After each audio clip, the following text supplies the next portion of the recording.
I just want to make a short introduction. Rupert was one of the earliest supporters of the World Yoga Festival. Completely not knowing us at all, we approached him and said, please, please, please come and talk at our first ever yoga festival.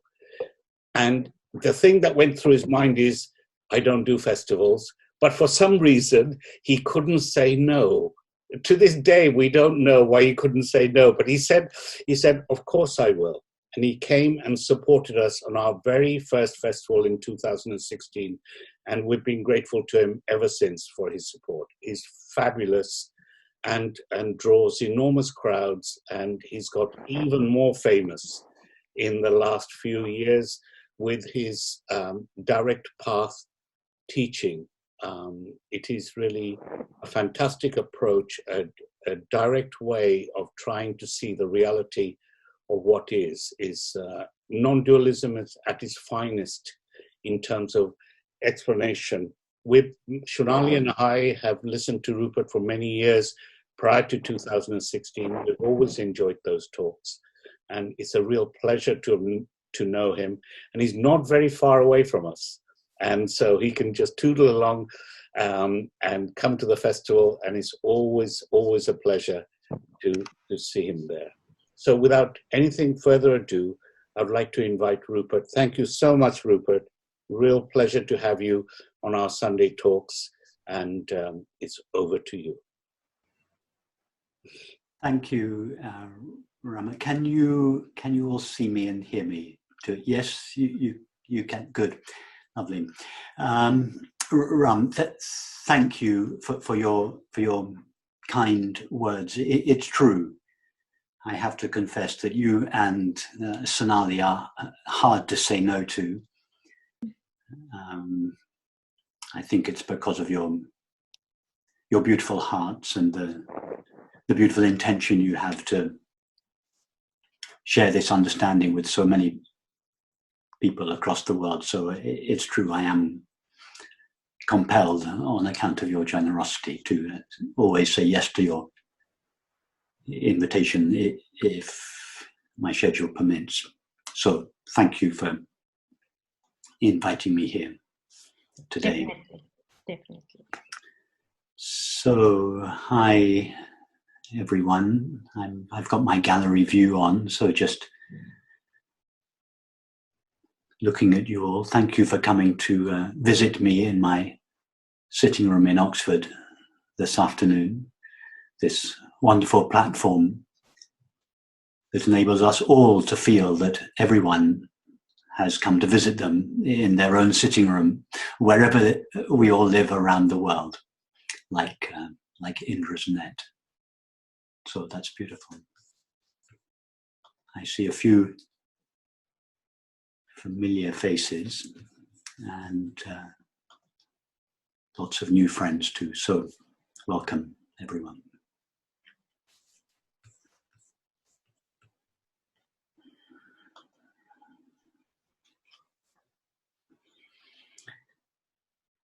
So everybody loves happiness above all else.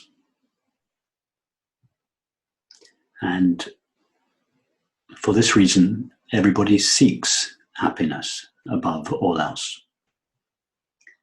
And most of us seek happiness through the acquisition of objects, substances, activities, circumstances, states of mind, relationships, etc. And whilst these may seem to give us brief moments or periods of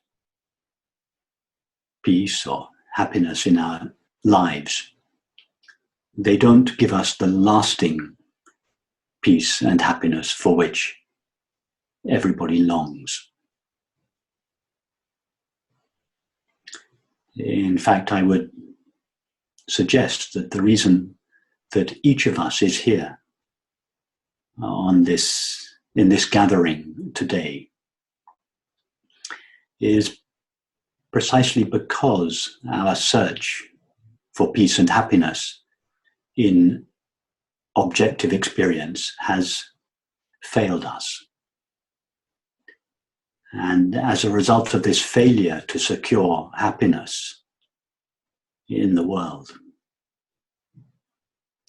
we have approached a religious or spiritual tradition in the hopes that it may be able to provide the happiness for which we long. Indeed, the search for enlightenment is simply a refinement of our search for happiness. None of us would seek enlightenment if we thought that it would make us miserable. On the contrary, we seek enlightenment because we feel that it is our last chance for happiness.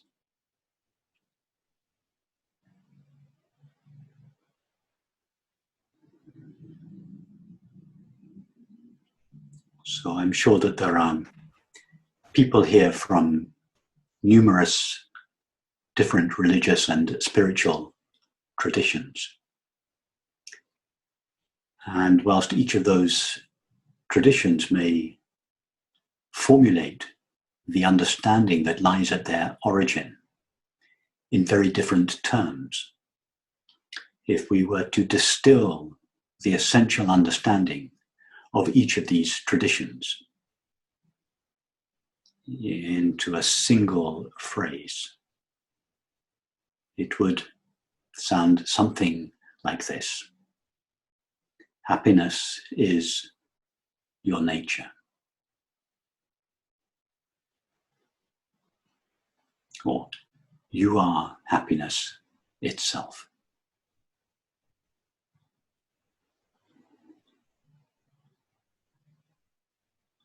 So this is the great understanding, the great open secret that lies at the heart of all the great religious and spiritual traditions. Happiness is the very nature of ourself. And it is for this reason that self-knowledge is really the core of all the great traditions.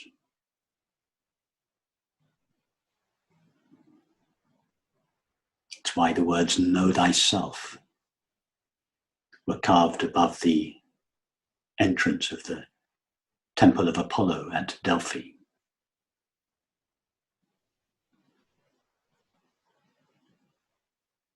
Indicating that true knowledge of oneself lies at the very foundation of Western civilization.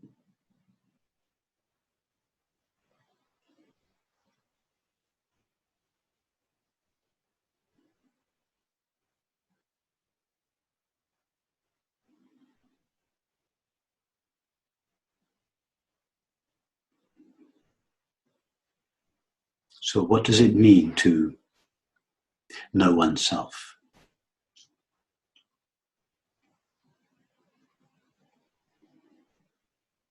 It means to know what we essentially are.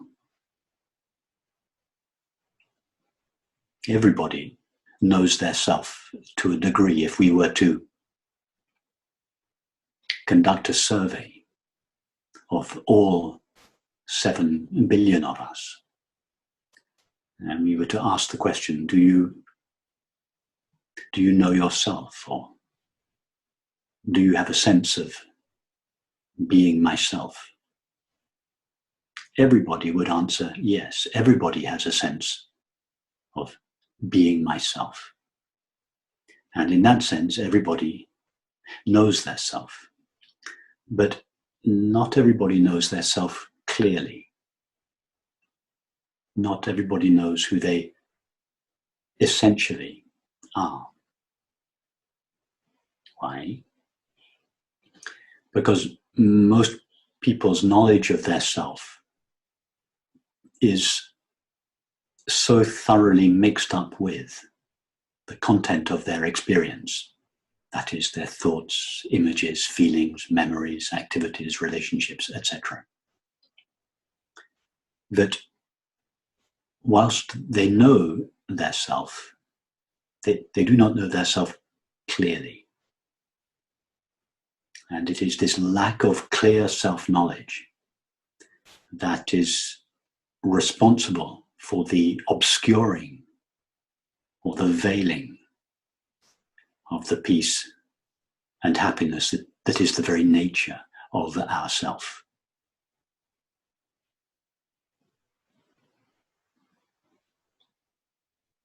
If we want to have access to our innate peace and joy, it is first necessary to know ourselves as we essentially are.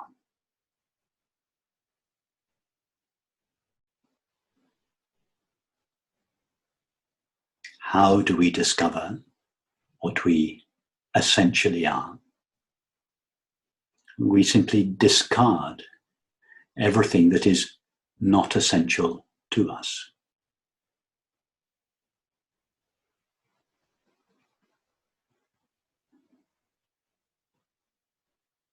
When everything that is not essential to us has been discarded or let go of, then only that which is essential in us remains. We do not become a new or a spiritual or an enlightened self as a result of this investigation into our true nature. Our essential self, our true nature, is simply revealed as a result of this exploration.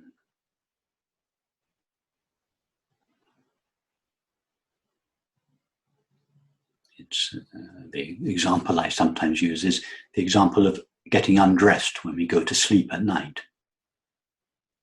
When we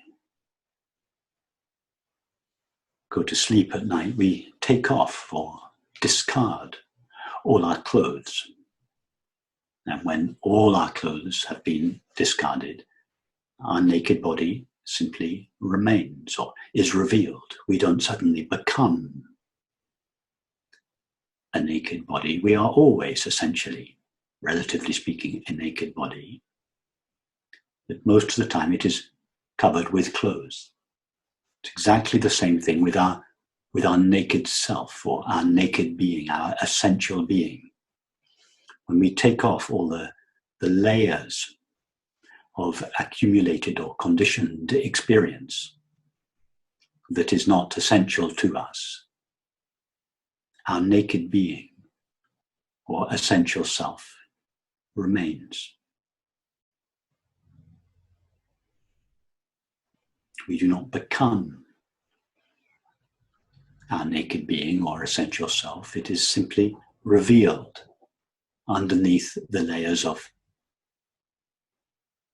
conditioning or experience.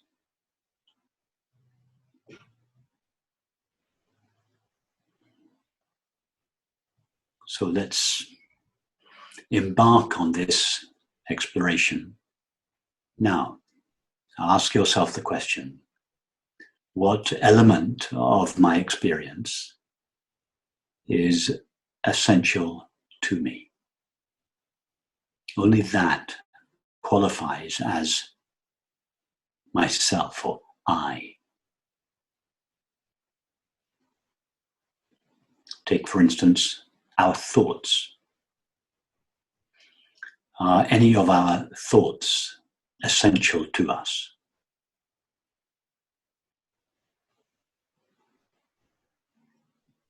Obviously not. Our thoughts are continually appearing, existing briefly, and vanishing. When a thought vanishes, we do not feel that a little bit of ourself vanishes with it. Thought is simply something that appears to us and then disappears. We are that which knows or is aware of the thought.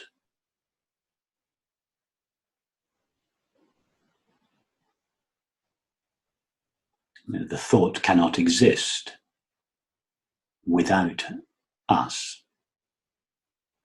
We can be without a thought. So thoughts are obviously not essential to us. They do not go into the make of our being. Our being is prior to thought, independent of thought.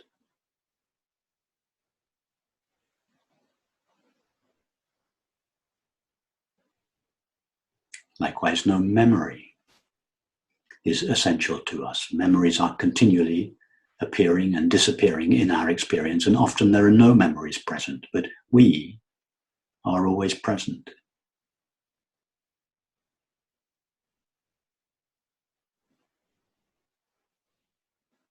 Likewise, whatever emotion or feeling may be present, it is not essential to us. Our emotions and feelings are continually appearing, existing, and then vanishing.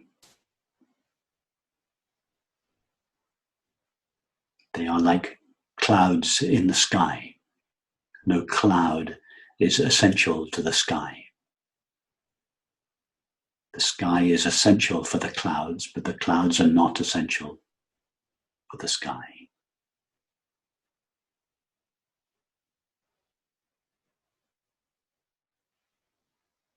We are simply that which knows or is aware of the emotion as it appears while it exists.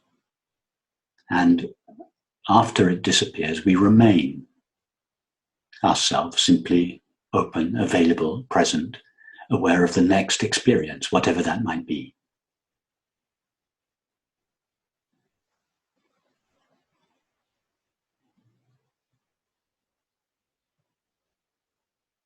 No sensation of the body is essential to us. Take the tingling sensation of your face or chest or hands or feet. All of these sensations appear, exist for a while, and then vanish. None are essential to us. We are that which knows or is aware of them.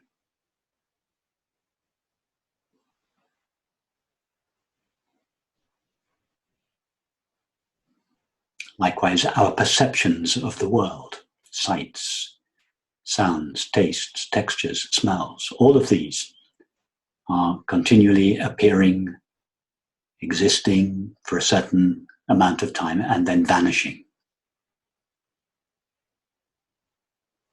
We are that which perceives them. We are that which knows them. We are that which is aware of them. In other words, we are nothing that we are aware of. We are simply the fact of being aware, or awareness itself. Being aware, or awareness itself, is the one element of experience that never vanishes.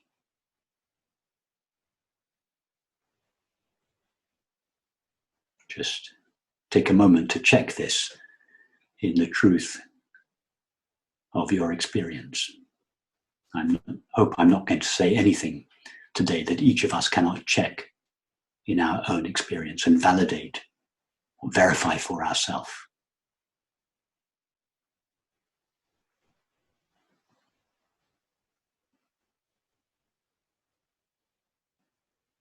Whatever each of us was thinking, remembering, feeling, sensing, or perceiving 2 hours ago has long since vanished.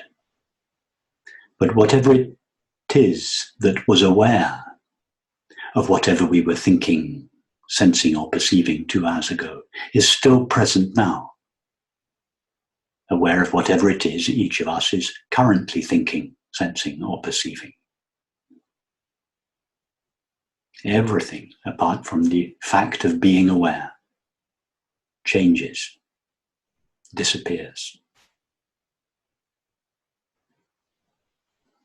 The fact of knowing, being aware, or awareness itself is the one constant factor in all changing experience. It is, so to speak, the ever-present background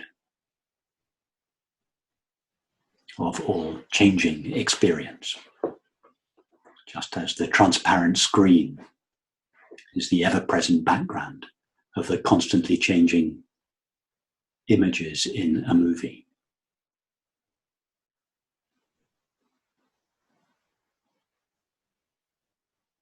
Whatever each of us was experiencing 2 days ago, 2 years ago, 20 years ago, has changed. But the awareness with which we were aware of each of these experiences remains the same. The awareness with which each of us was aware of our experience when we were young children is the very same awareness as that with which we are aware of this experience. Nothing ever happens to awareness. It is ever present and changeless.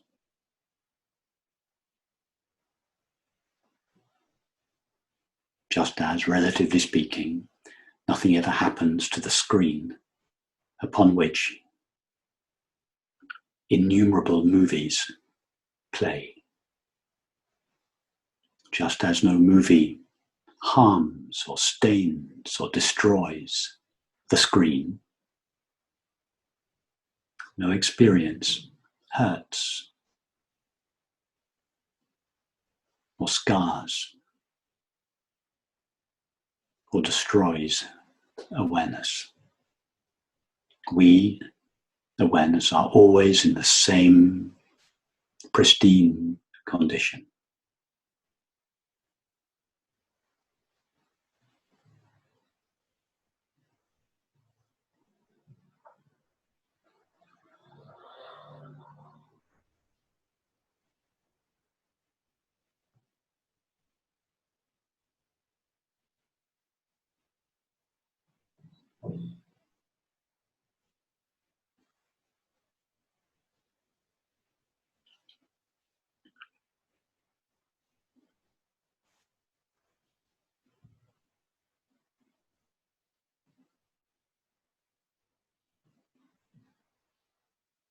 Notice also that we, awareness, are not just the knowing element in all experience. We are not just the witness of the witnessed or the knower of the known. We, awareness, are also the space or the medium within which all experience arises.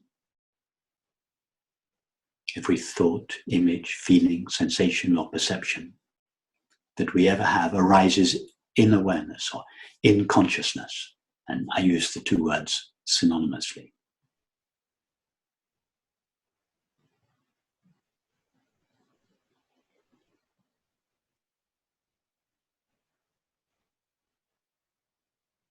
See now if you can travel with your attention outside the field of awareness. See if you can encounter something with your attention that takes place outside awareness.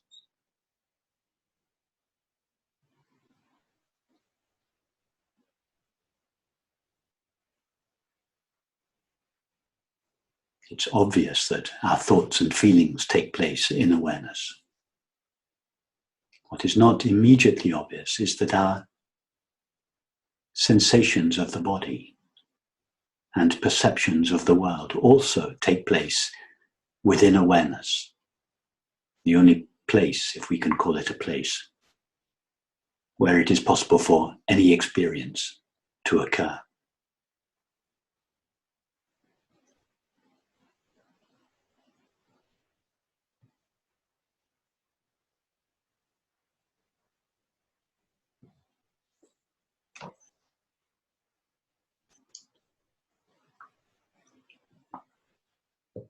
So we could liken our self-awareness to a vast,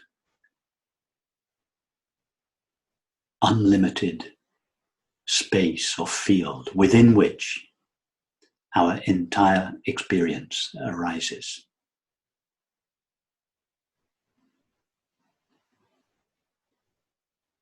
And notice that whilst the content of experience may be agitated,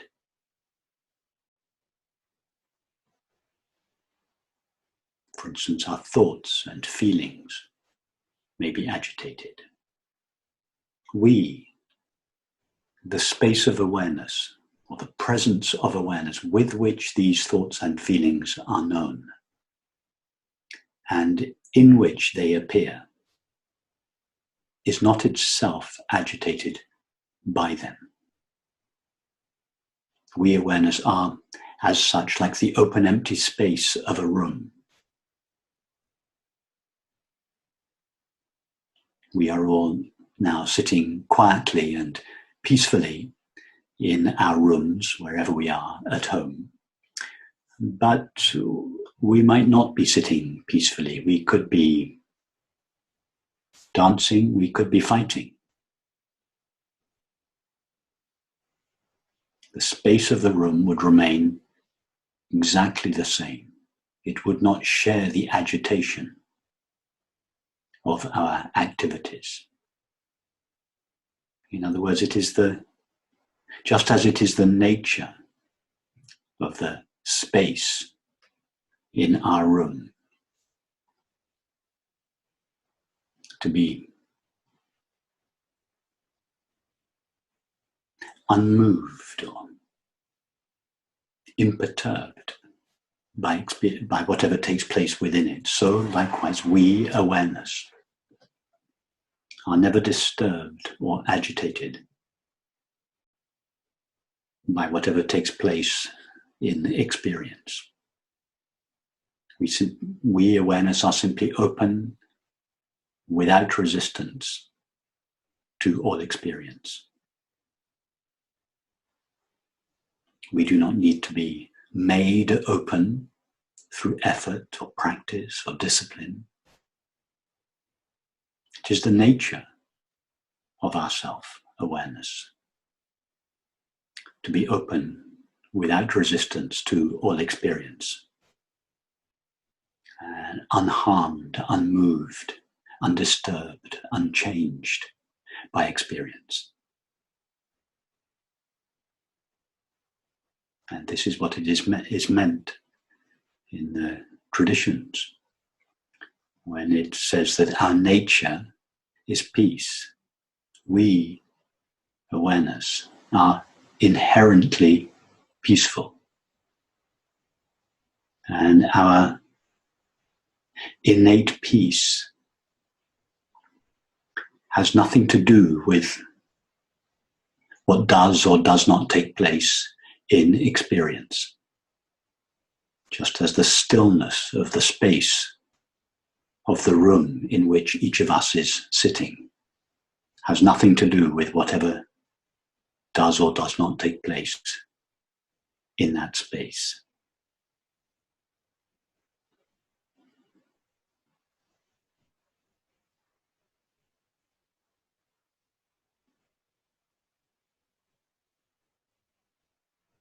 The peace of our true nature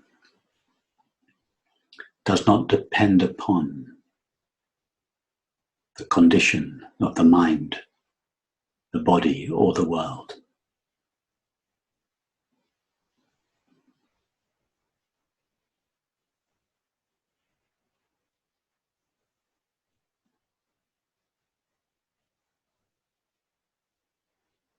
It is not necessary to change the content of experience in any way in order to have access to the inherent peace of our true nature. Just as it is not necessary to turn off the movie in order to touch the motionless screen.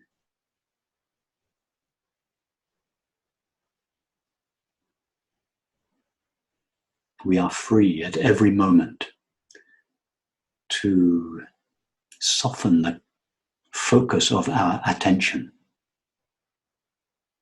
from the content of experience, thoughts, images, feelings, etc., and allow our attention to come back to ourself, come back to awareness. We awareness give our attention to the objective content of our experience, thus, in most cases, overlooking or forgetting our own presence. And then we awareness soften the focus of our attention from its objective content, and we come back to ourself. This coming back to ourself, this return to ourself from the adventure of experience, is the essence of prayer or meditation.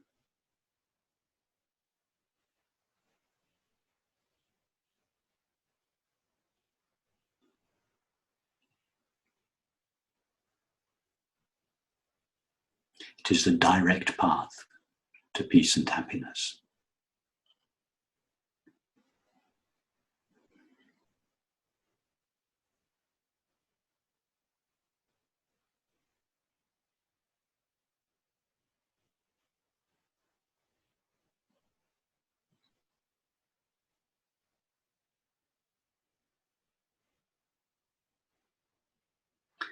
And notice that just as nothing that takes place in experience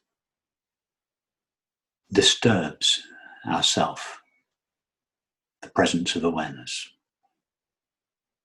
so nothing that takes place in experience adds anything to us or removes anything from us.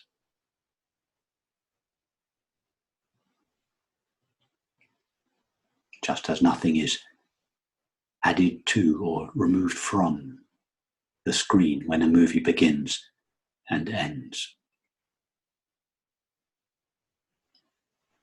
The screen is always in the same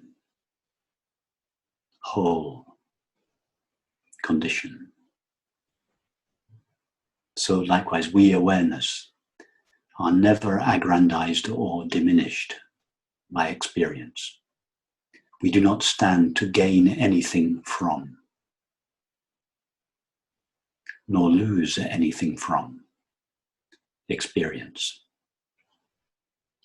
This does not mean that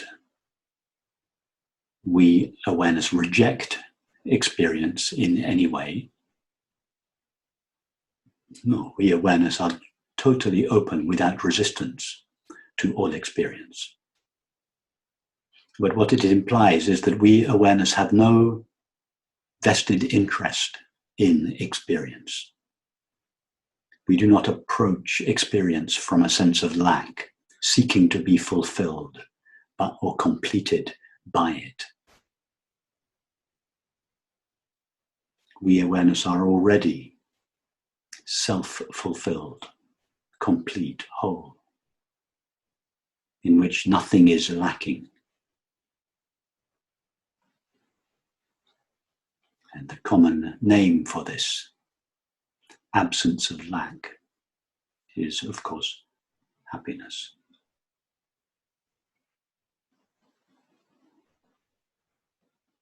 Hence it is said that happiness is our nature.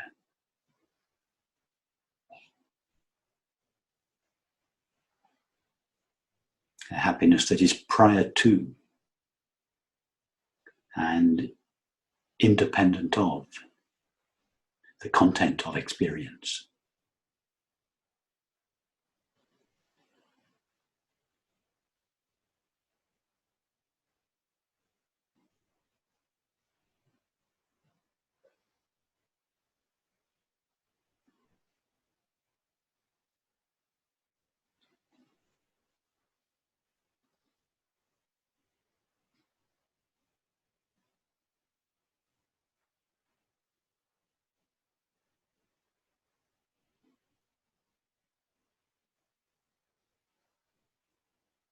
What I am suggesting is not a reason for disengaging from activities and relationships.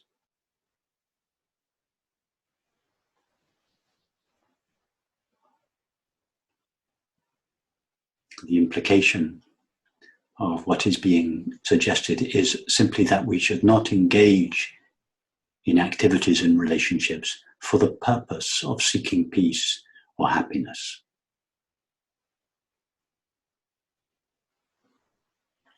If we seek activities and relationships for the purpose of finding peace or happiness, we will sooner or later be disappointed. And as a result of this disappointment, conflict will inevitably begin in our relationships.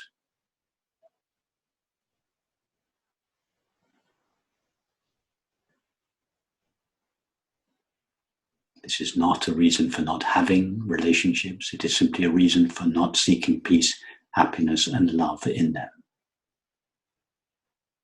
If we want peace, happiness, or love, we should find them where they live, where they belong, that is, in our own being.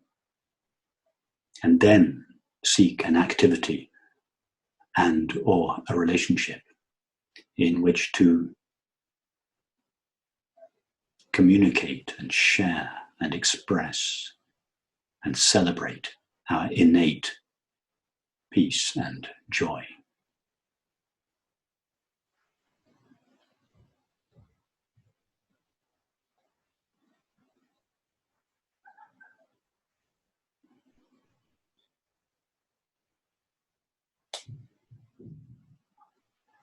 The reason this approach is sometimes referred to as the direct path to peace and happiness is simply because in this approach we go directly to the source of peace and happiness, that is our own being or our own self. We do not go via an object, and when I say an object, I do not mean a physical object, I mean any objective experience, in other words, via thinking, feeling, acting, perceiving, relating.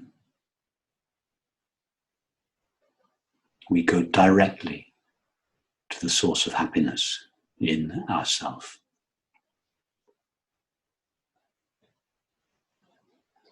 This is the essence of all the great religious and spiritual teachings.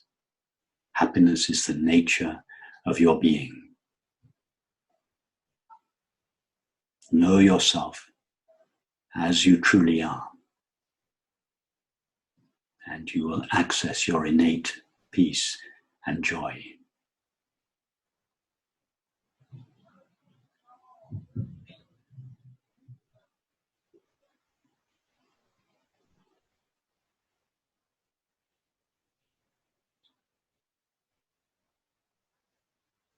This is the most important thing anybody could ever discover. And having discovered it, it is then up to each of us to express and communicate and share this understanding in the world.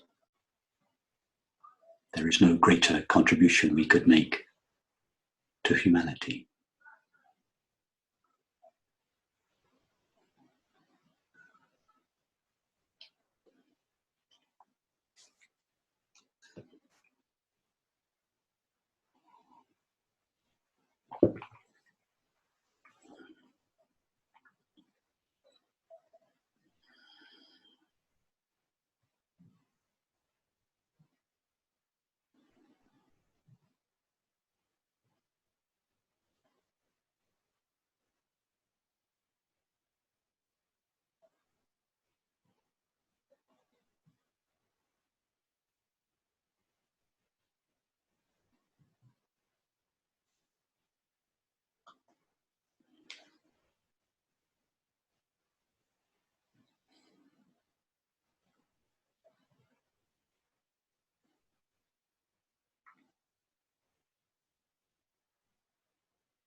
So why don't we begin our conversation now? Please feel free to ask about anything you like.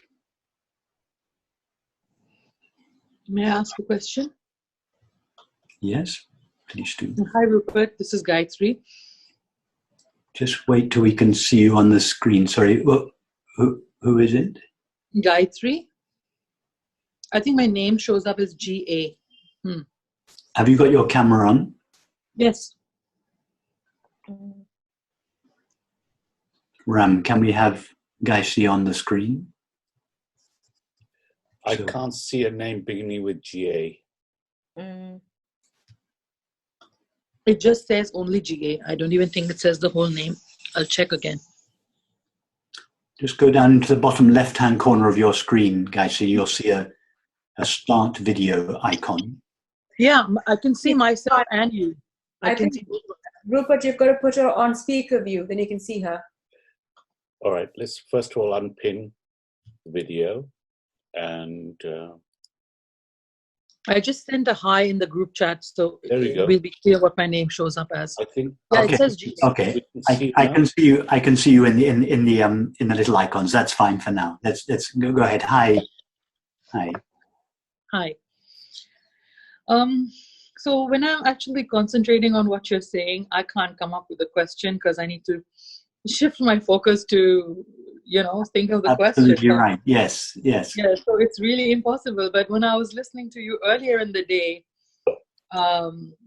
maybe I can just refer to something, it doesn't have to be like from this particular moment, but the one that I feel dominates our human experience for me is, like you said, that, don't look to relationships and people to fulfill you and come from knowing of this place. But sometimes when you're interacting with family, I'm sure you kind of know that a lot of people have this experience.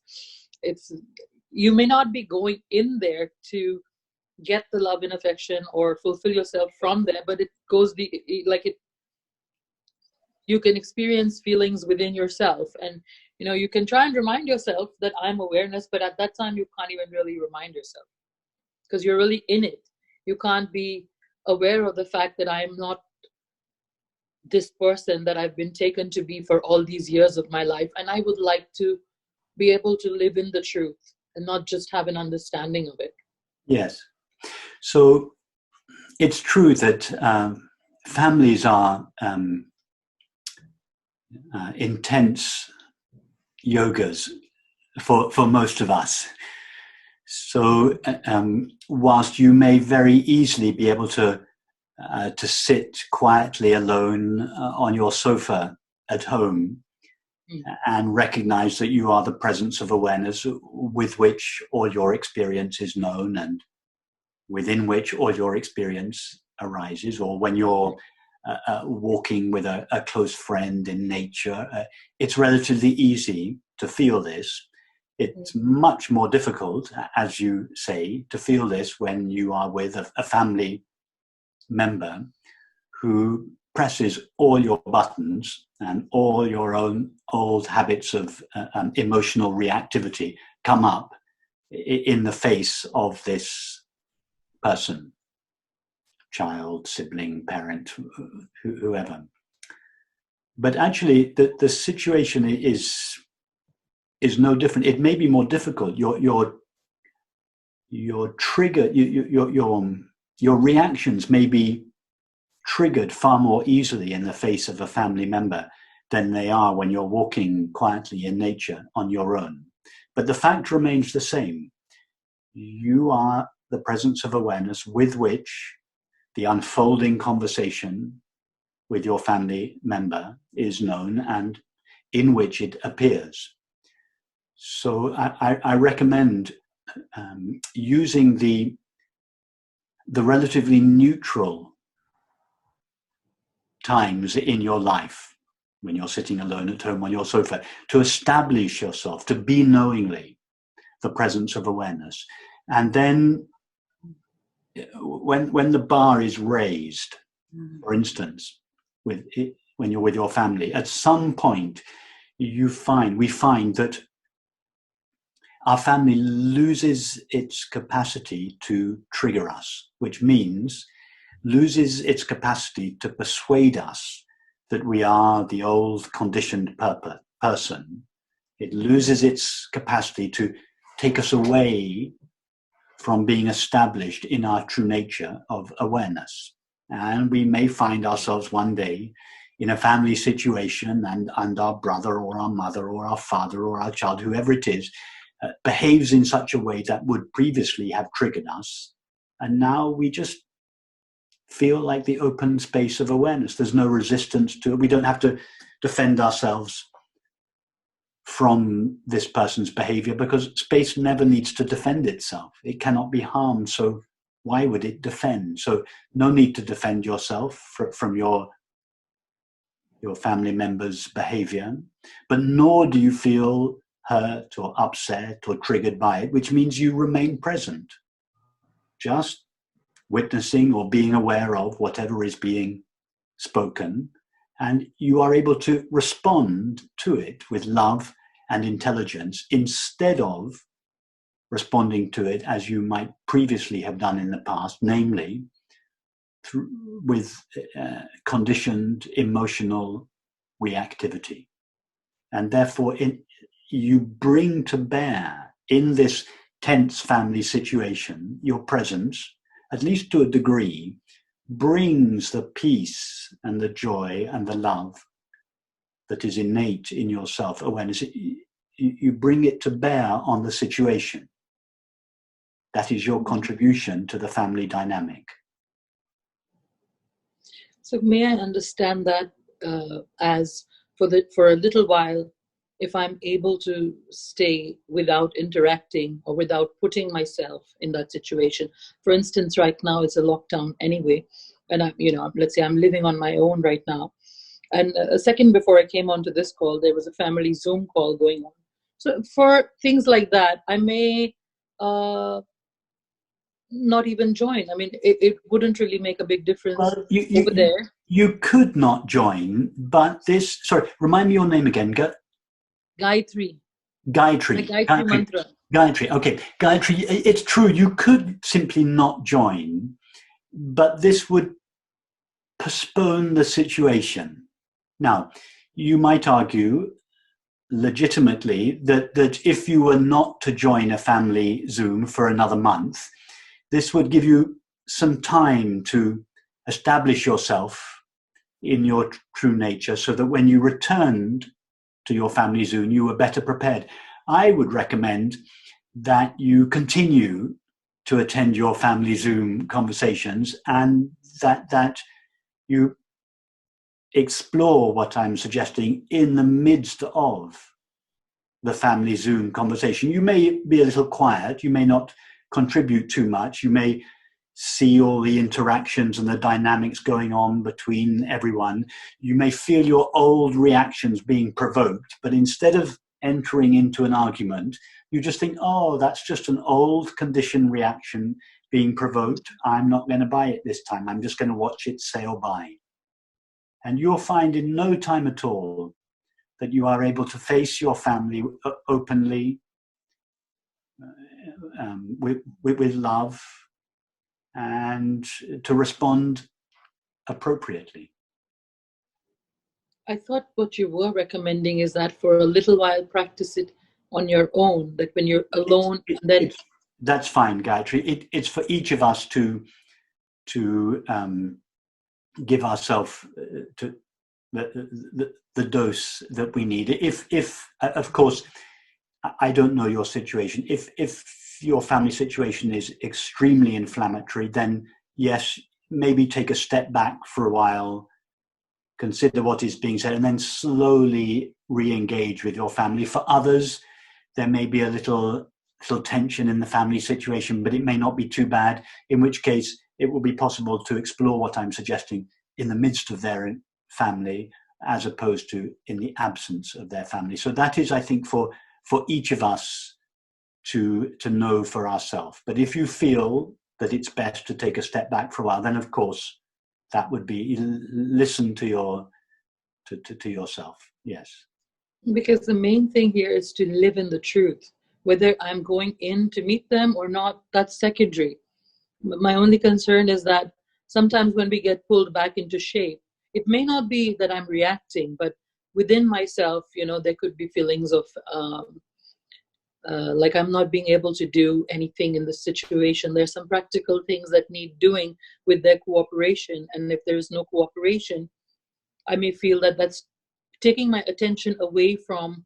Okay. As I say, it's for each of us to know that each of our particular circumstances are different. So I can't go into the details, obviously, but the general principle remains the same. Be knowingly, understand and feel yourself as the presence of awareness. And as that presence of awareness, turn to meet whatever circumstance you find yourself in, be it a family situation or any other situation. Meet it as this presence of awareness with openness, absence of reactivity, absence of resistance.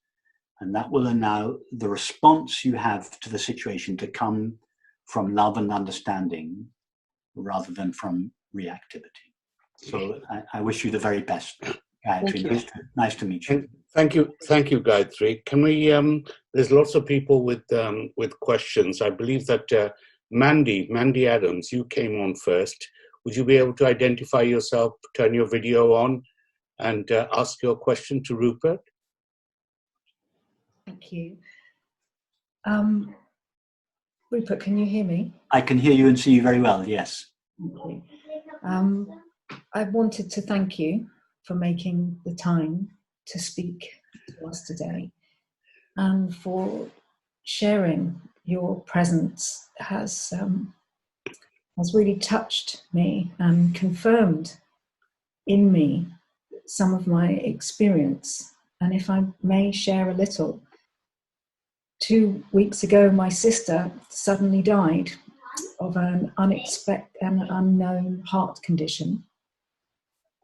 And in these 2 weeks, it has felt as if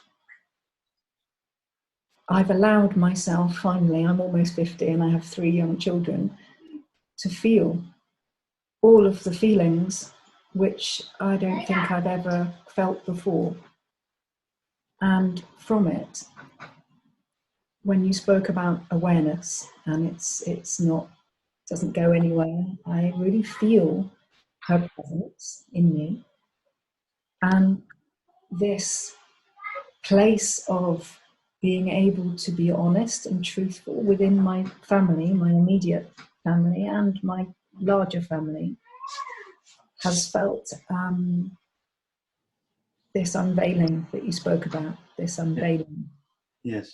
Allowing more of myself to be visible, allowed, because I've held parts of myself through this grieving process, which I know will continue. Yes.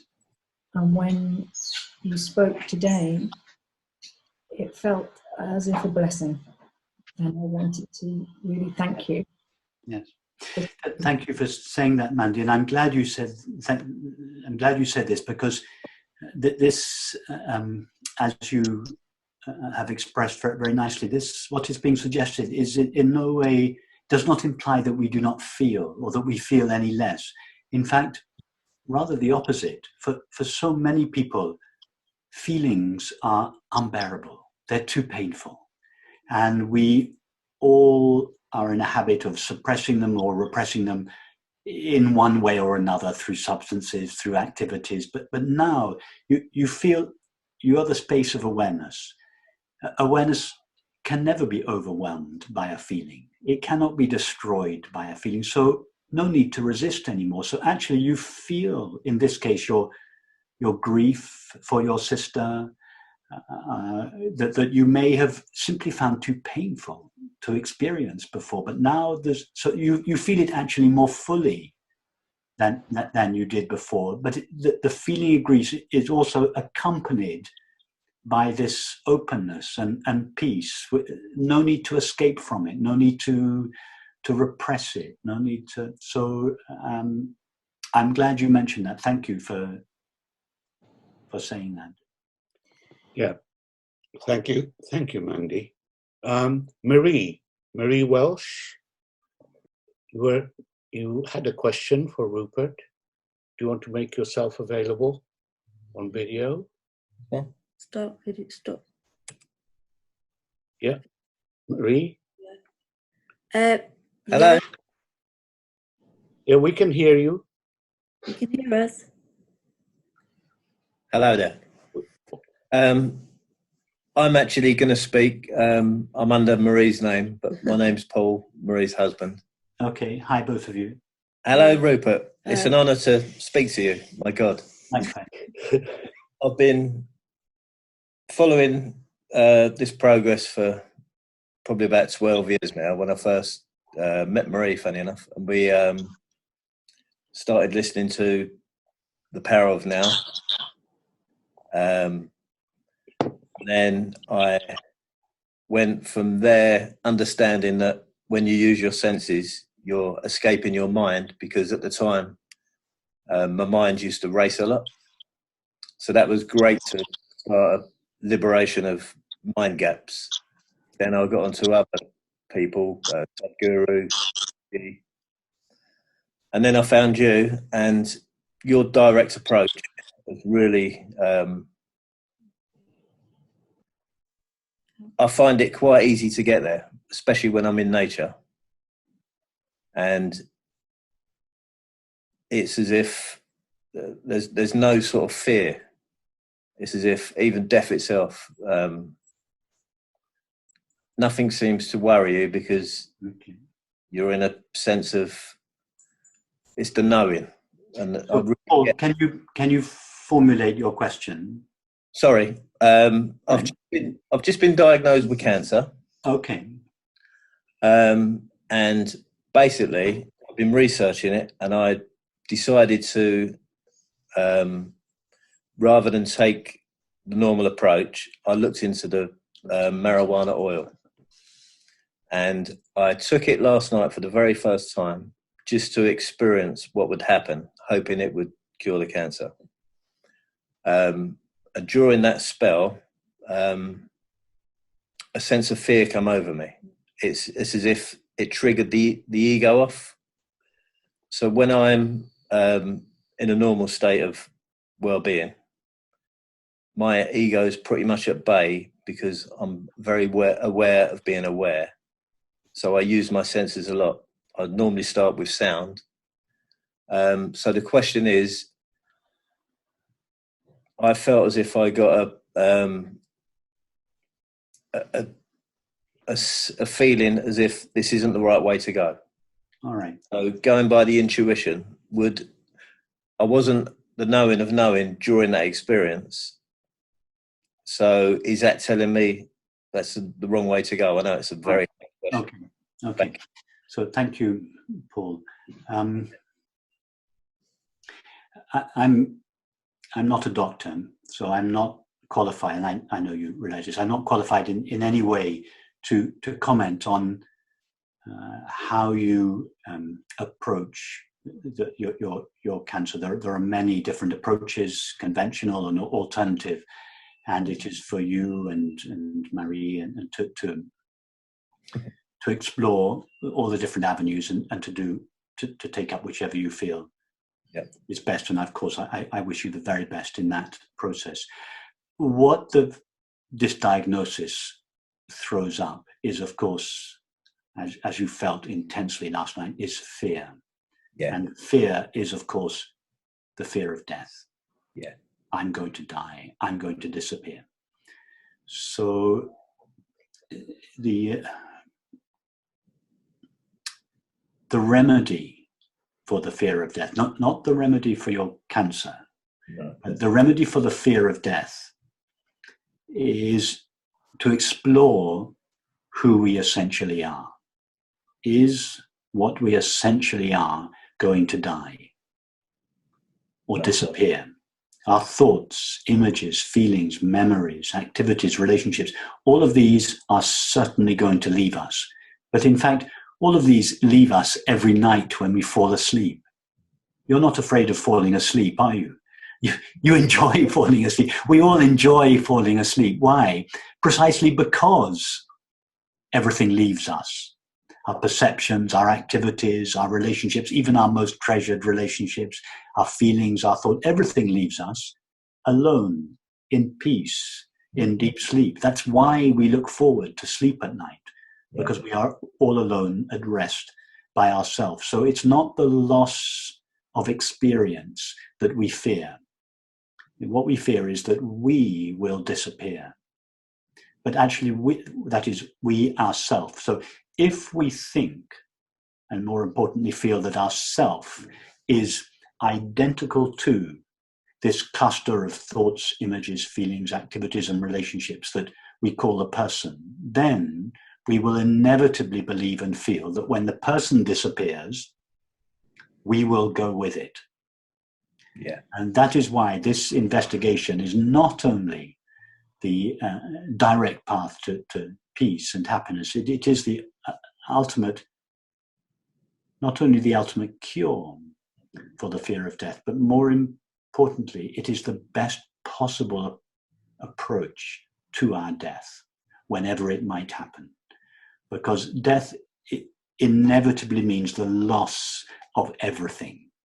Relationships, activities, feelings, perceptions, possessions, thought, everything will be taken away from us, apart from the one thing that can never be taken away from us, namely our being. And when our being is divested of all the qualities that it borrows from experience, our being is divested of its limitations. And so its unlimited being remains, infinite or unlimited being. And that is the nature of who we are now. Although, as I said earlier, for most of us, who we are now is so thoroughly mixed up with the content of our experience that we don't feel our naked, unlimited being. So as death approaches, whenever it happens for each of us, the best possible approach for it is to feel our naked being, our unlimited being. And the fear of death is simply because we have allowed our being to become mixed up with the content of experience. So that is the gift of illness. And I don't mean to be facile, Paul, about your illness. Of course, it's very challenging for you, but the gift concealed in the challenge is to intensify this exploration of yourself so that you become firmly, whatever the outcome of your cancer, so that you become firmly established in your being and its innate peace. That is the best possible approach to life. It is the best possible approach to illness. It's the best possible approach to death. So I wish you both of you the very best in the coming months as you explore this, Paul. Take care. Thank you. Thank you. Thank you. Thank you very much indeed. Can we now have Dora, Daniel? If you want to unmute yourself and make yourself known. Yeah, I'm here. It's gonna be me, Daniel.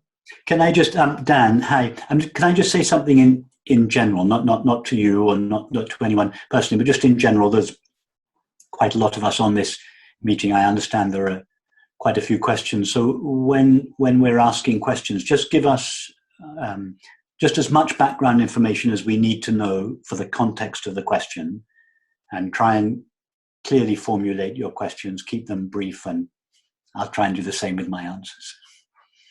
So Dan, nice to meet you. Yes, nice to meet you. Nice to see you again.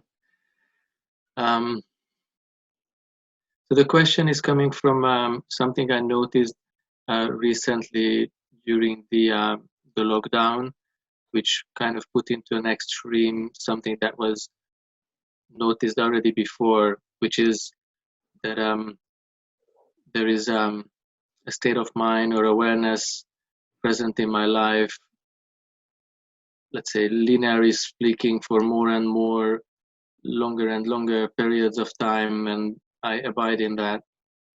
And then at the same time, there is a part of me that wants to express itself through various ways. And during the lockdown, as I couldn't do my job. I'm a complementary therapist. This just went to more extreme. There is something in me that just slowed down even more. I enjoy the peacefulness, the tranquility of it, or the me that is almost eager or impatient to express itself in various ways. And I just feel this inner tension that is just tiring me or is just like a burden, this expansion and calmness or tranquility, and at the same time this impatience or very I don't know, fidgety energy, and almost as if my identity would be kind of swinging between the two. Yes, because it's not you awareness that is feeling impatient. Awareness never has any agenda with the current circumstance. It's simply open without resistance. So your impatience does not arise on behalf of I awareness. Your impatience is a conditioned bundle of thoughts and feelings that arise in you awareness. So when you feel this impatience, I recommend you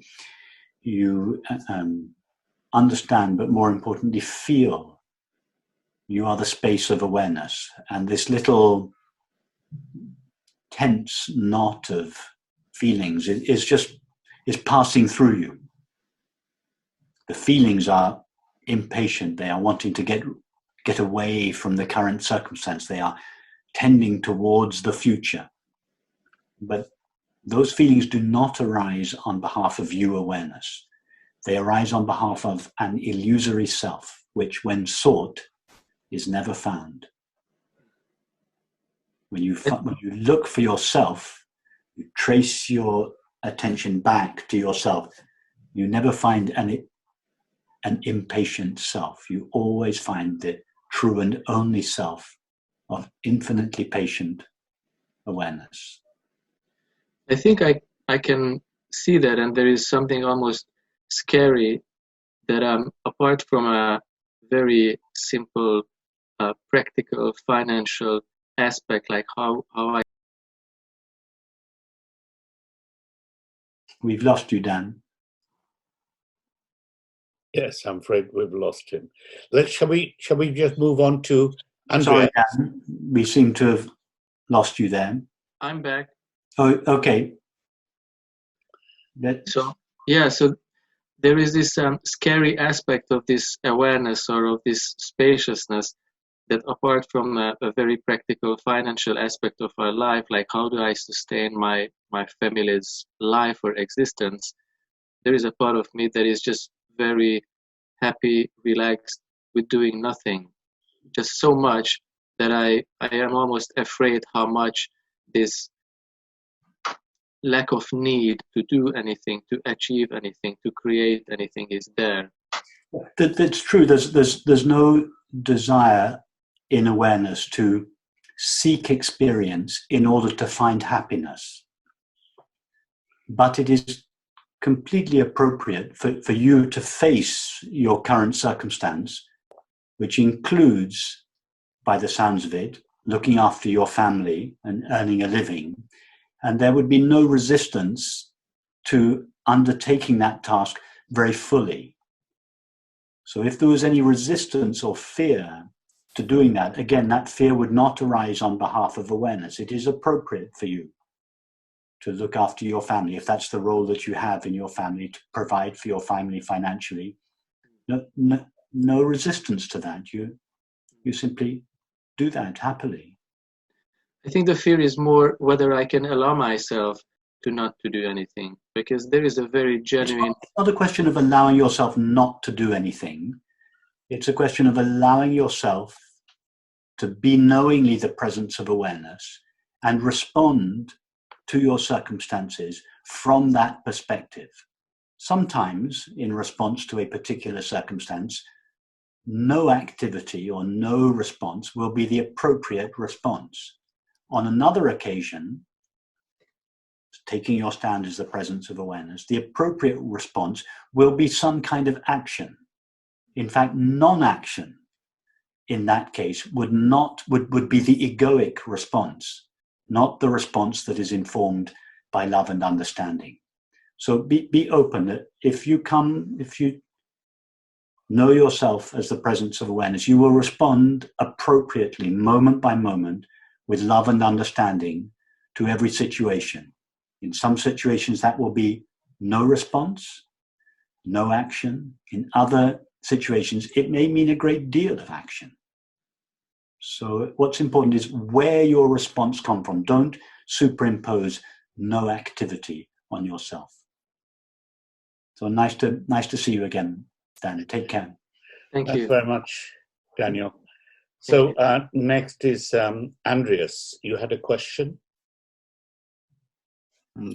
Okay, hello. Hi, Andreas.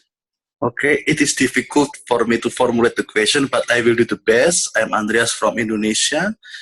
The question is about attention. In the first stages, it's like the attention is divested into ourselves. And then it is about like, is there any experience other than knowing, the tantric stages?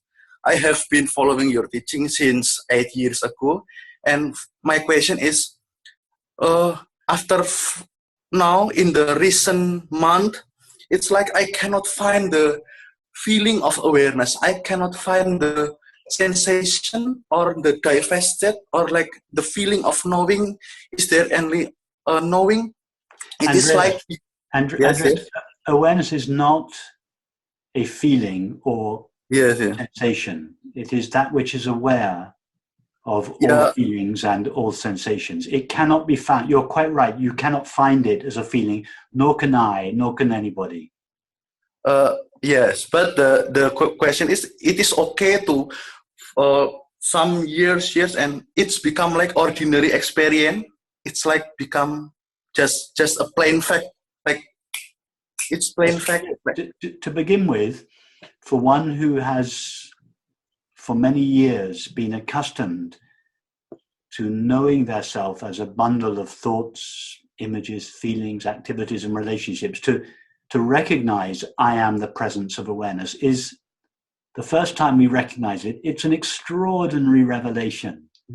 It's suddenly, oh, of course, I am that which is aware of my thoughts, sensations, and perceptions. I'm not a bundle of thoughts, sensations, and perceptions. But after a while, this recognition becomes our new norm. And it no longer feels extraordinary. It just feels as ordinary as it used to feel when we felt, I am a person. I am a bundle of thoughts, feelings, sensations, and perceptions. Yes, it just becomes your new norm. Okay. Yes. Thank you, by the way, Andreas. Take care. For your sharing. Thank you. Thank you very much, Andreas. So, Yannick, are you around to pose your question to Rupert? Yes. Can you hear me? Yes, we can. Awesome. Yannick, yes. Thank you. Hi, Yannick. Hi. My question is a little story. Before that, some months ago, I was really lost in kind of seeking success, I would say.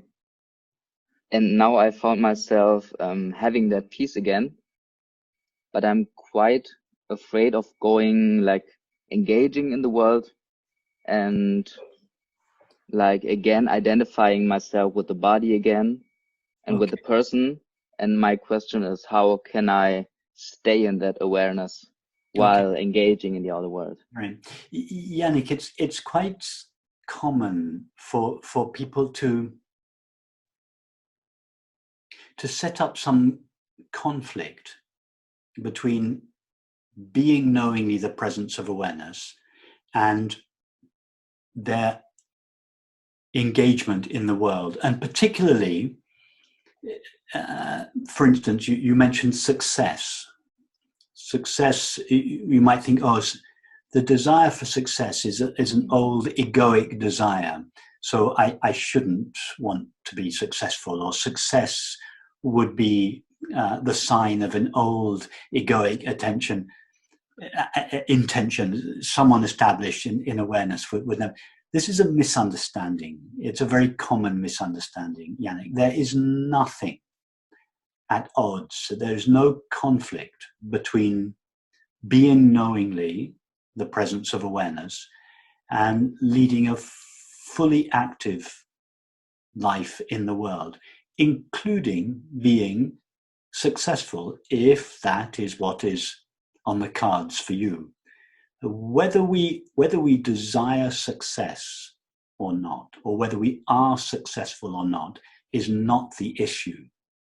The issue is on whose behalf does the desire for success arise?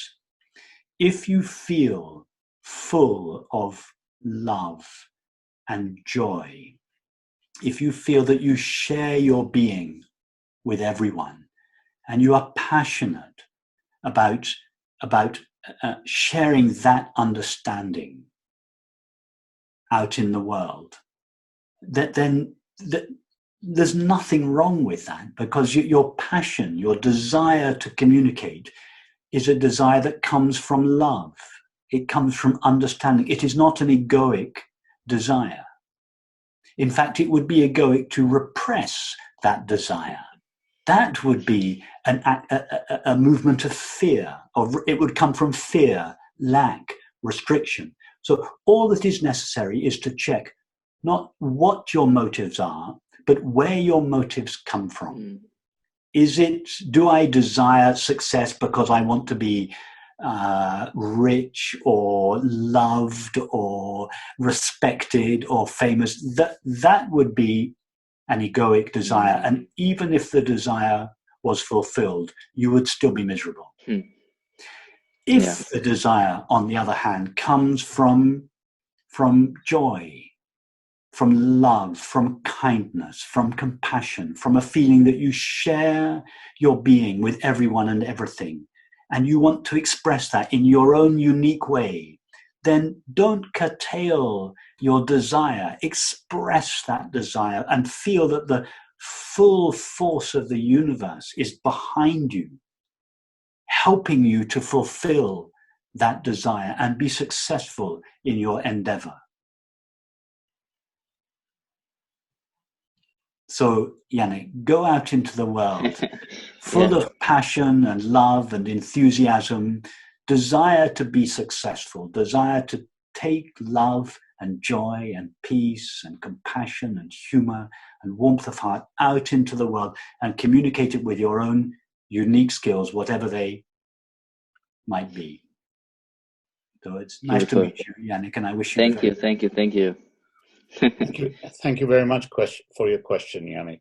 So, Savitri, are you around for your question?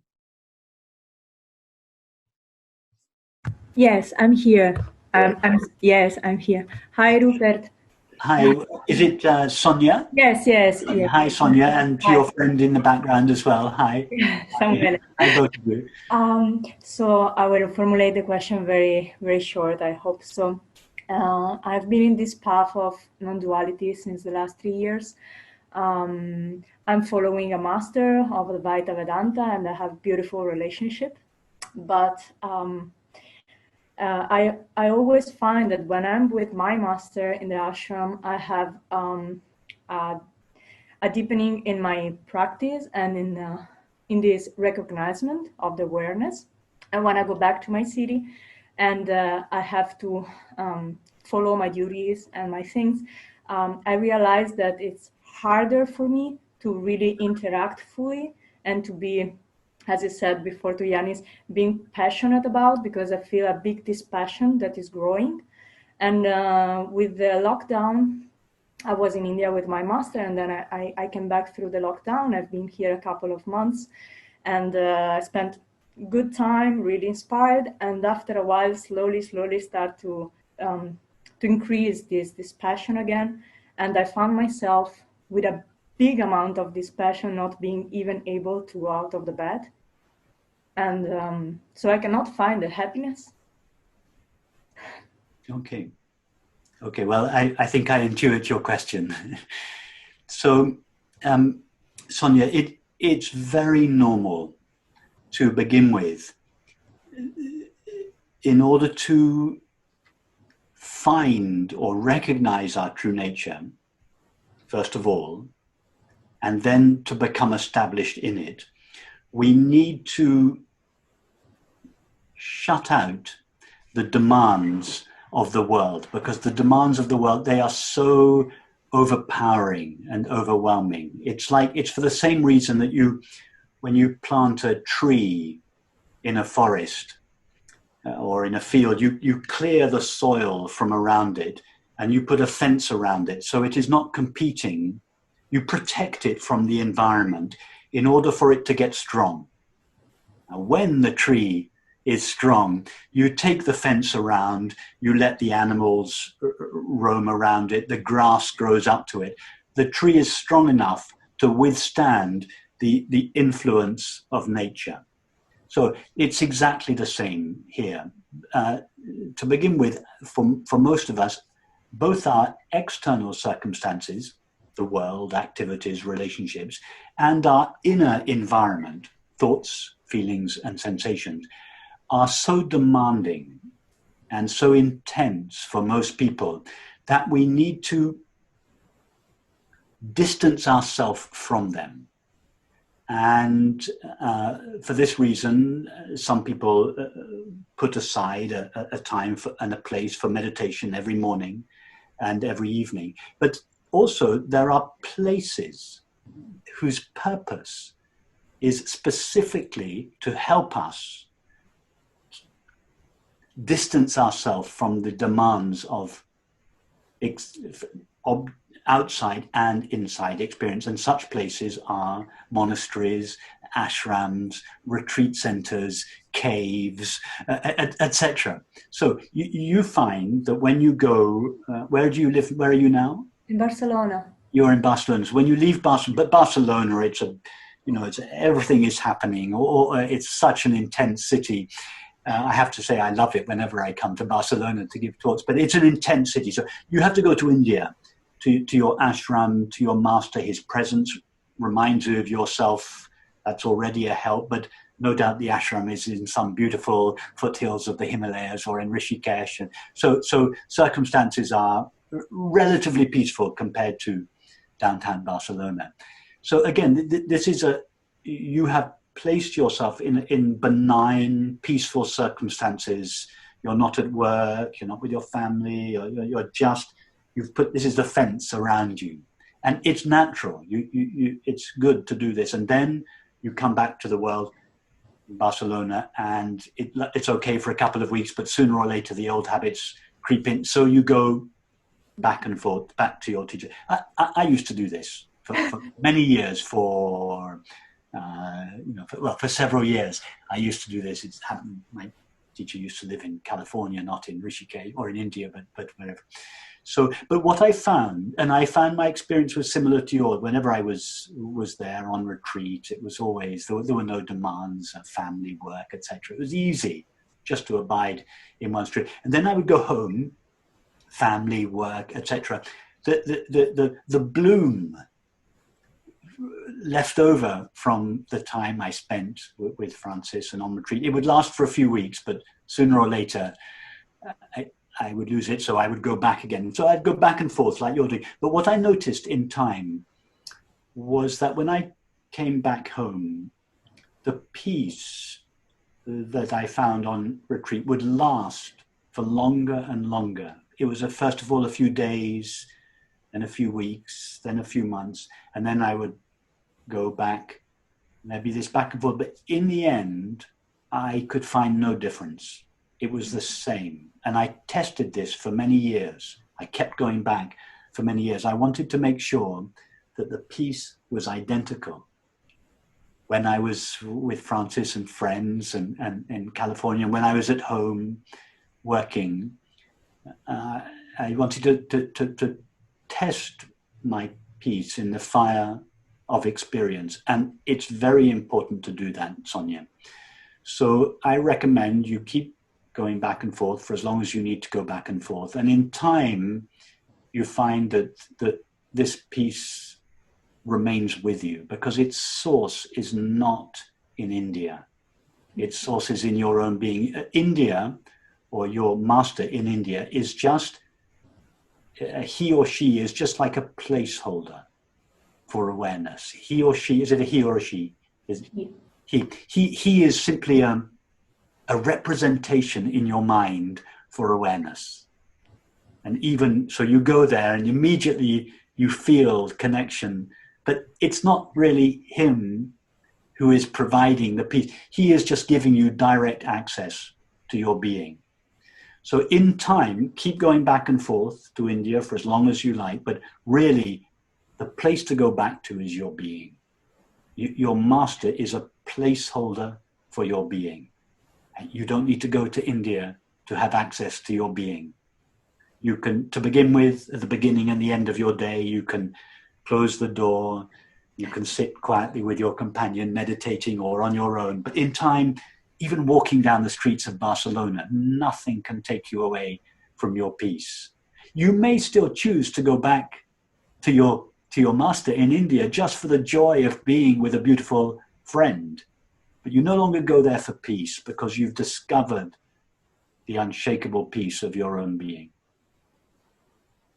Thank you for giving me hope. Sweet to meet you both. Take care. Bye-bye. Thank you very much, Sonia. That's lovely.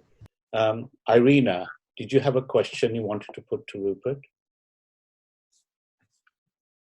Irina? Unmute yourself.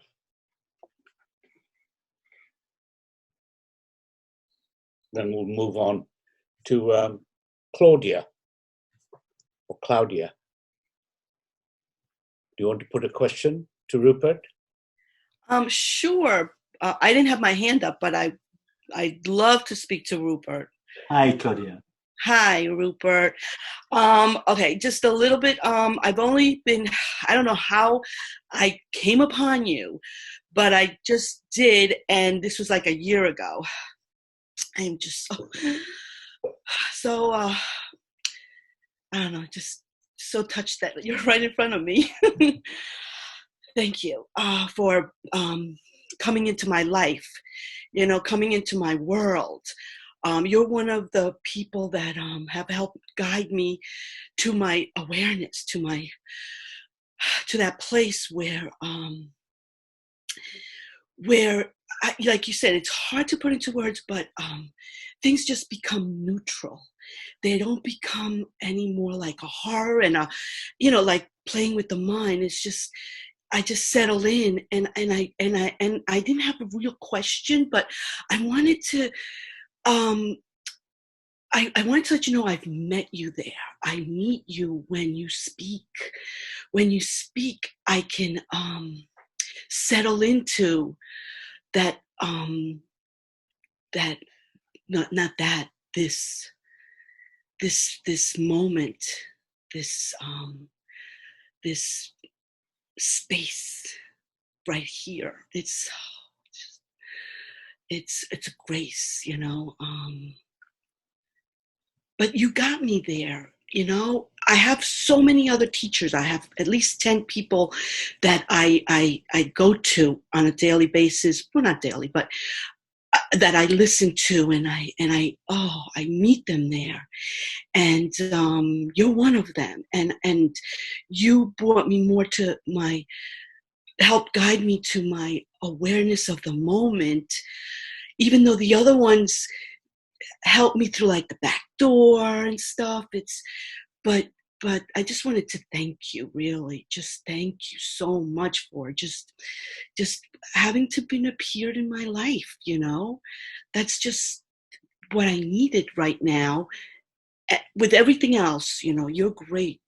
And you bring me to, you put the signs out there, and it's up to me to just like settle in and say, okay, just be there, be here. But I just want to thank you that you're here, that you're, just great. Thank you, Claudia. I'm touched by your words, and I wish you the very best. Thank you. Thank you very much. Thank you very much, Claudia. We're now going to go to someone that's called Ishwara. So, fabulous name. Ishwara, would you like to place your question? Rupert, can you hear me? Yes. Yes, Thank you. Ishwara, yes. Yeah. I've been following your teaching for some time. And at the same time, I'm practicing from a theosophy point of view as an incarnated soul, achieving union with the higher soul, and then the divine spark, stuff like that from a theosophy point of view, having 7 layers of a solar system and, the initiations and the masters and stuff like that. So I just want to quickly understand your view on it. I'm in between the following one of the Arhatic practice from this, and at the same time, I'm really touched by your teachings, and almost regularly I am really there when I'm listening to you. But at the same time, this practice, I've been doing it for quite some time, more than 5 years. So I really need an answer on theosophy, and also in terms of the initiations and achieving oneness with the higher soul and divine spark and stuff like that. I'm not sure if I'm clear on my question. Yes, Ishwari, you're cutting out a little bit, but I think I got the gist of your question, your interest in and your practice of theosophy. Yes. I don't know very much about theosophy. I know a little bit about it, but not a lot. In my very early years, in my late teens and early 20s, I read a lot of Ouspensky's writing, and he was connected to theosophy through Annie Besant, and so I'm familiar with what you're speaking of, but not in any great depth. So, and I understand also that you've been touched by this approach. So, Ishwara, I would recommend that you don't make any conflict. In fact, and I would recommend this for anybody. I know that many people who come to this direct path, at least 50%, if not more, come to this path already on or already practicing another practice or in another tradition.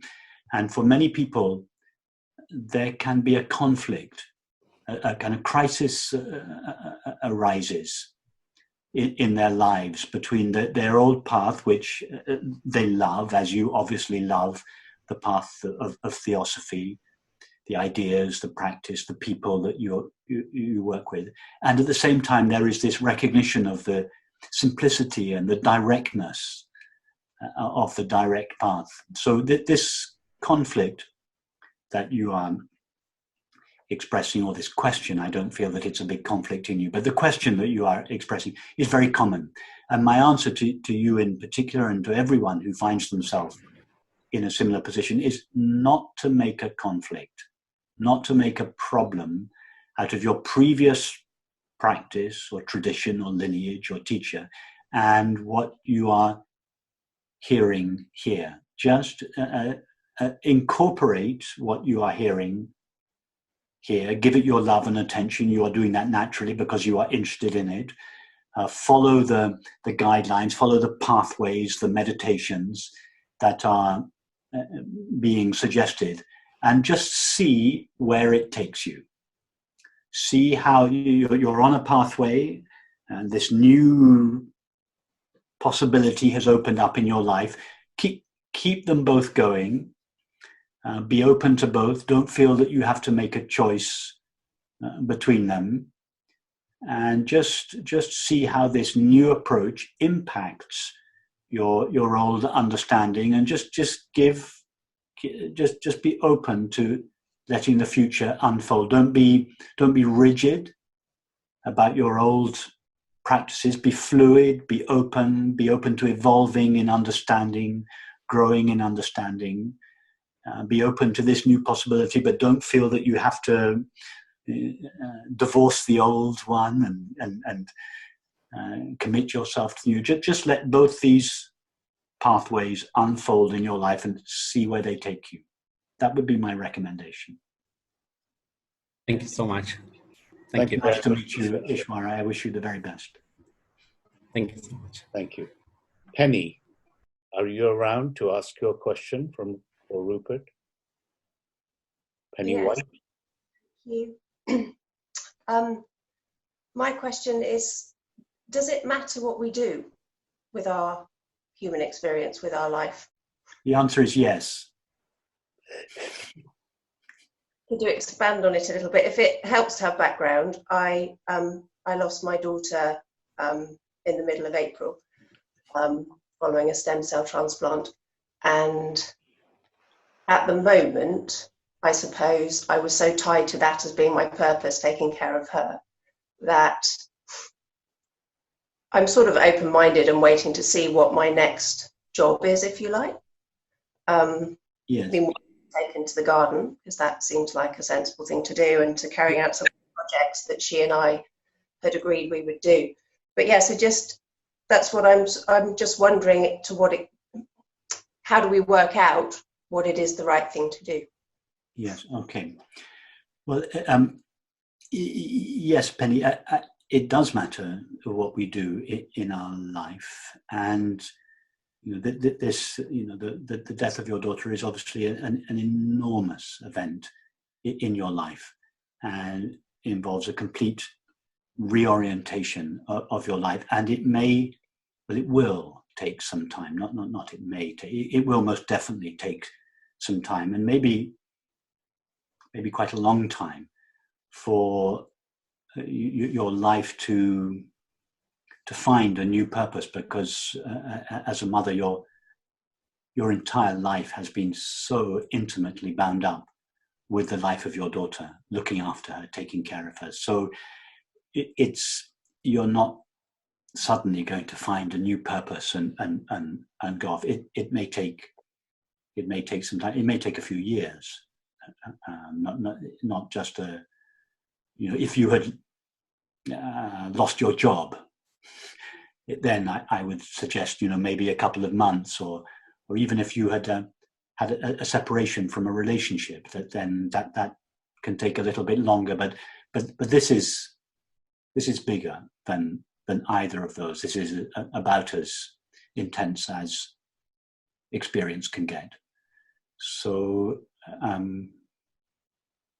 I would recommend that you don't feel you suddenly need to find a new purpose in life. You obviously want to honor the memory of your daughter, and to bring your memory of your daughter, your love of your daughter, into your next activity, so that you feel in your next activity that somehow you are honoring your daughter, and bringing your daughter into the world in a way through your love of her, and through whatever activity you do, that you are somehow bringing her into the world as well through your activity. And I would recommend taking as much time as you need for that process to unfold, and to find out what this new activity may be. Okay, thank you. But certainly not to feel that in this path somehow that should be disregarded or not respected, that you should somehow be able to get back on track again, and no, not at all.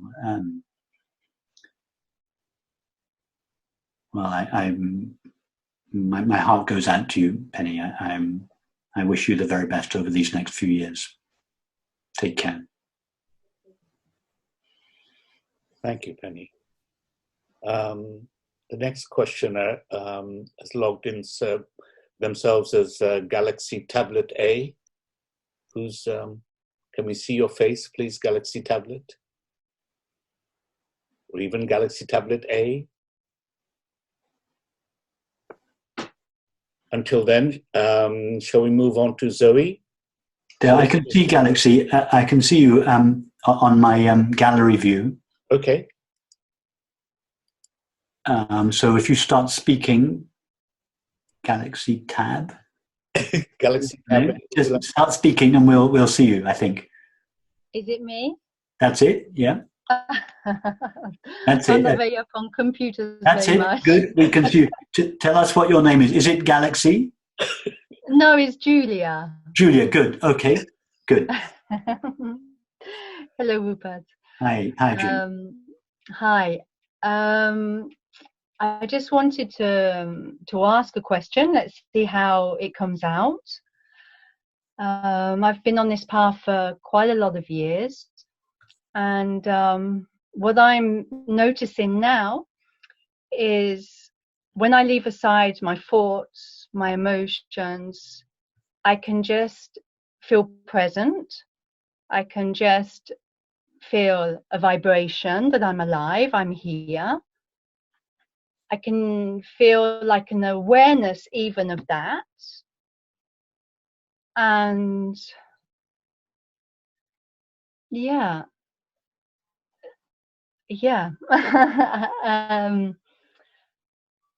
I mean, sometimes there's a lot of thoughts there. There could be a lot of emotions, but I'm finding that I observe that. I notice now that I don't react so often. You know, I just stay quiet and notice the feelings, notice what is happening.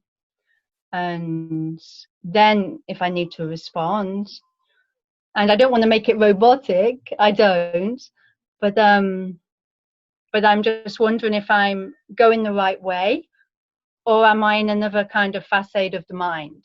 No, it sounds fine what you're doing. So, something that's important to understand about this approach is that it's not a way of renunciation. No. It's not about getting rid of any element of experience or changing any element of experience. Changes in the content of our experience do happen as a byproduct of this understanding, but not as its goal. So the reason I say this is that you mentioned thoughts and feelings. Yes, there are thoughts and feelings, no problem. For whom are your thoughts and feelings a problem? For awareness? No. Does anything trouble? Does the space of when you walk into the room that you're in now, does the space of the room ever say, oh no, I don't like what Julie's wearing today, we don't want her in the room with that dress on today? No, the space of the room never minds what you're wearing, what you're saying, what you're doing, who you're with. So awareness is like that. It's like an open, empty space, open, indiscriminately, choicelessly to all experience. So awareness is never saying, oh, there should be less thoughts and feelings, or there should only be positive thoughts and feelings, or anything like that. It's only a thought or a feeling that says such things. So as I said, it's true that there are, as you also observe, there are changes to the quantity and quality of our thoughts and feelings as a result of this. Slow down. They're quite They slow. slow down, and there's less conflict. They slow down, and there's far less conflict. There's much less suffering. So there's much less complaining, much less anxiety, much less fear. But these are all, we don't do anything to try to change our feelings. The feelings naturally change in response to this change in our understanding or feeling understanding of ourself. Mm-hmm. So we don't actually work on the thoughts and feelings themselves, and we certainly don't try to get rid of them. Awareness is open, without resistance to all experience. Mm-hmm. This is as I said, this is not a way of renunciation or denial. It's a way of understanding and enjoyment. Here, in this way, joy is not. It's not at the end of the path. It is at the beginning of the path. We start with the peace and the joy of our true nature. That is the path. We don't aim for it in the distant future. It's here in every moment. Yeah. Yes, exactly. Yeah. Nice to meet you, Julie. Take care. Nice to meet you. Thank you. Thank you very much, Julie. So Zoe, are you here to ask your question? Have I unmuted myself successfully? You have. Yes, there you are. Yes. Can I just say how I've been really touched by how intimate this Zoom meeting has felt. It's felt I've been very, very moved by this interaction. And I feel slightly embarrassed because I feel that this is a slightly trivial question, but this is something that happens a lot and has been happening for some time. When I'm in the presence of somebody that is speaking from the place from which I feel like you're speaking from, I sometimes go into this trance state. It's like I've been hypnotized. And it's overwhelming. And it's not exactly unconsciousness, because although I'm not connecting to the content of what you're saying, I feel incredibly present with the quality of the sound, and it feels like the sound is, I can't quite explain this, but the sound is very inseparable from my own. I'm not able to distinguish me from the sound. And it's sort of like sleep, but it's not exactly sleep. And that's juxtaposed against an experience of great fear when I try to go to sleep. There's a great resistance in me to going to sleep. And I often don't sleep very much. And I don't know, I don't quite know what the question is, but I wondered if you had anything helpful to say about those two contradictions. They feel like contradictions. Well, the first thing you said, you express in your own unique way your love of truth, your love of this understanding, the fact that it is you have touched this understanding in yourself. So you express that on the one hand, and then on the other hand, you express this fear that you feel, this difficulty sleeping, this resistance you feel when you sleep. So put these two together, Zoe.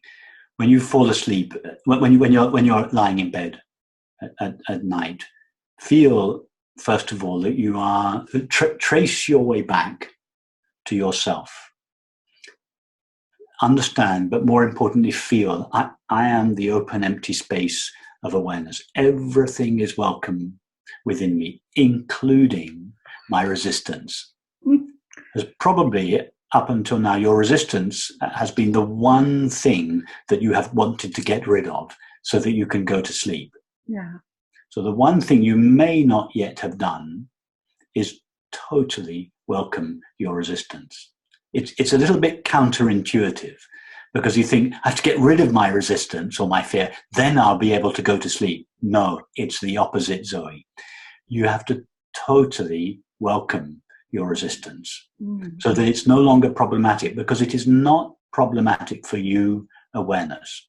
Awareness doesn't have problems. It's like the open, empty space of a room. Even just like fighting would not disturb the space of your room, so resistance does not disturb the presence of awareness. So first of all, feel I am this open, empty, allowing space of awareness. And then as that awareness, turn towards your resistance and say to it, you can say to it out loud in a kind of innocent, childish way, say to it, for years now, I've been trying to get rid of you. I've tried medication, I've tried meditation, I've tried books on tapes, I've tried Audible, I've tried everything. Headspace meditations, I'm sure you've tried everything. Whiskey, whatever. I'm sure you have your own repertoire of things that you've tried. None of them have worked. Try the one thing that you've never tried. turning towards the resistance and saying, for years now, I have been trying to medicate you away or meditate you away, but trying to get rid of you in one way. But one thing I've never done is welcomed you in, invited you close. So now I'm going to do the opposite. Just come in. You're welcome. You stay. There's plenty of space for you.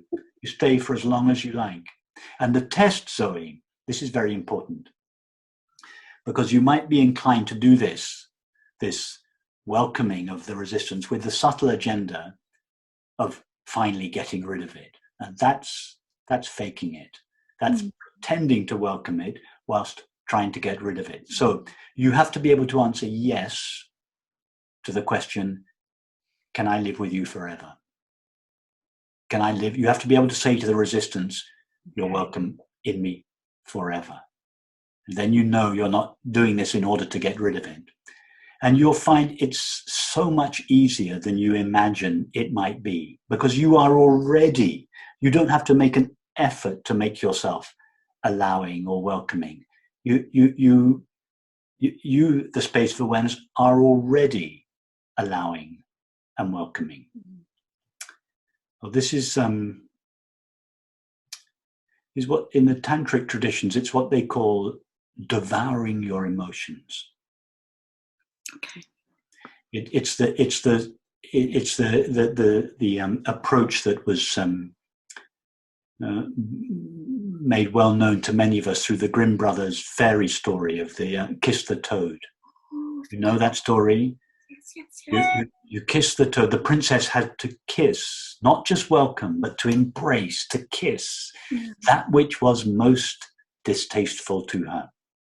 And then he turns into a handsome prince. So your fear and resistance is the one element of your life that you would like to be rid of now.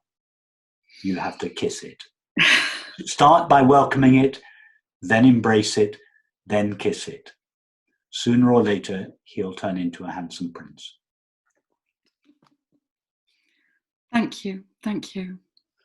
And just to make a comment about your very first comment about the intimacy of these meetings, thank you for saying that, because it's entirely my experience too. To begin with, when I first started doing these online meetings, actually well before lockdown, although I'm doing far more often, I was very reluctant, I was rather attached to, as I said to I think it was Sonia, that I used to go regularly to my teacher, and there was a community of friends, and I was very attached to in-person meetings. And of course, I still love meeting people in person. So I was very skeptical about the possibility of the extent to which this understanding could be communicated and shared in this virtual platform. And I am repeatedly surprised, exactly as you say, by the depth and the quality and intimacy that these meetings have. So thank you for mentioning that. Take care. Bye-bye. Thank you very much. Thank you very much. Thank you very much, Rupert, so for being with us. Can we have the final question from Annabelle, please? I promised that Annabelle would be okay. Would have one question. Sorry to Ahuja, who was about to ask her question. But okay, Annabelle. Annabelle, you need to unmute yourself. To unmute myself. Can you hear me now? Yes. We can hear you and see you, yes. Okay. Rupert, I hope perhaps I misunderstood what you said, but somebody said to you, does it matter what I do? And very quickly you came back and said, yes, it does. And then I began to, then I didn't understand that, because from the position of who you really truly are, with no agenda, does it truly matter what you do? Because you're unlikely from a place of kindness and love and acceptance to be unkind, or maybe you are inadvertently because of old conditioning. But apart from that, does it really matter? Because if you have no agenda, Why does it matter? Yes, it's true. When Penny first asked her question, in fact, I was rather hasty in my response. I said yes, and then she told us about her daughter, so I qualified my response. But you're right, Annabelle. From an absolute point of view, awareness is not implicated by experience. So from that point of view, it doesn't really matter to awareness what takes place in experience. It just like it doesn't matter to a screen what the outcome of a movie is. The screen doesn't mind whether the bad guys are caught or whether the good guys die or not. It's all the same to the screen. So yes, you're right from an absolute point of view. But Annabelle, we also we lead embodied lives. We're not ascetics living in caves, denying the experience of the body, denying relationships, denying activities. We have an embodied aspect of our lives. And in this approach, this aspect of our lives is not denied or excluded. So whilst it doesn't matter from an absolute point of view, at a relative point of view, that is the point of view of our embodied lives in the world, it does matter what we do. What should we do as an apparently embodied person? We should lead a life that is consistent with this understanding. Namely, we should lead a life that is consistent with the understanding that the being of each of us is the same being. We all share our being. And I feel that it is important to lead a life that expresses this and communicates it in some way or another. And if old conditioning comes up and needs to express itself, that's okay too.